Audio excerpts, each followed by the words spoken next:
Good morning, everybody. Well, it's Groundhog Day, isn't it? It's always Groundhog Day in crypto right now. It might be Groundhog Day, but there is signs of life, I have to say. I think this consolidation, this sideways price action, should be coming to an end at some point soon, but it's still Groundhog Day. I mean, look at this. Boring, boring, boring. So boring. So basically, that is Bitcoin's situation for you. There is some ticking up on the momentum here, but it's so slow and so boring that it's barely worth talking about.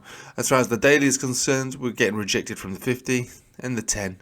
You can't get bullish until you're back above 99,200, really, that we'll call it, and then you should be looking for a full turn up at that stage. And that's your Bitcoin for you. There's nothing much to say about that. That's basically it.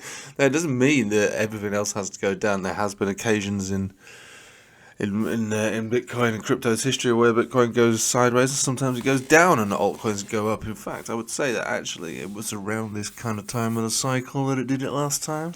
Sort of around 2021, just the beginning of 2021. It was a different time back then. Different time. Everybody was loaded, but it can happen. Whether it happens again, not entirely sure. We'll have a look at the dominance chart shortly. And what we're seeing over here, it's Ethereum and it's boring. It's boring. It's so boring. Oh, God. There's not really much going on here at all. I mean, we've got the upticking of momentum. We've got upticking of volume. But the sideways price action remains the same. We hit the top of the resistance a couple of days back, and then came back down again. It's just back to this boring range. We might be looking for a pump signal of some form on the 4-hourly, but we haven't got it yet. And if we do get it, we still will need to break above this resistance. So any kind of signal from the Itchy Cloud is going to be generated above 2,800. So you can't really be thinking too exciting while being below it, really. So we just need to get above that area, and then we can think about being bullish. XRP, slightly better.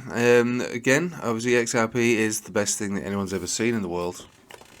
Nothing can compare to it, and so you'd expect nothing but amazing, super bullish things from it. And you can see that actually this is slightly different to those last two charts. Thank God something is. We're above the 50. You actually got a pump signal as well here that was generated yesterday. So you'd be looking for $2.64, $2.82 as a result of that, because it was given to you on a 4-hourly. Obviously the daily has been bullish and remains bullish for ages, but if you want to get super bullish, you've got to get above 266, and that's above all moving averages at that stage, and you'd be looking for a new local and all-time high. That's right. And that is basically, I'm just going to leave it there. There's no point in me running through every single altcoin ever. And just look at those top three, really. Deduce what you must from your from whatever it is that you're looking to hold or trade. There's opportunity out there. There is. It's not as bad as I moan about in the mornings. It's just as boring. Maybe I should make less videos, and with that comes probably a little bit more insightful information. But maybe that's the way I'll do it, really, while it's like this. I just don't want people to think that I've just given up and forgotten. Sometimes it's best to just go into hibernation. I've bought the crypto, I'm holding the crypto, I've got some trades open, I'm basically knee-deep in crypto, because my overall expectation is that it's all going to go rallying up throughout this year at some point. So, yeah, I mean, I am bullish. You don't need to question that. But from the day to day, there's really nothing to do. I've got my situation, and I will leave it there. Right, I'm going to leave it with you there. Thanks for watching, guys. Hope you have a nice day. Take it easy.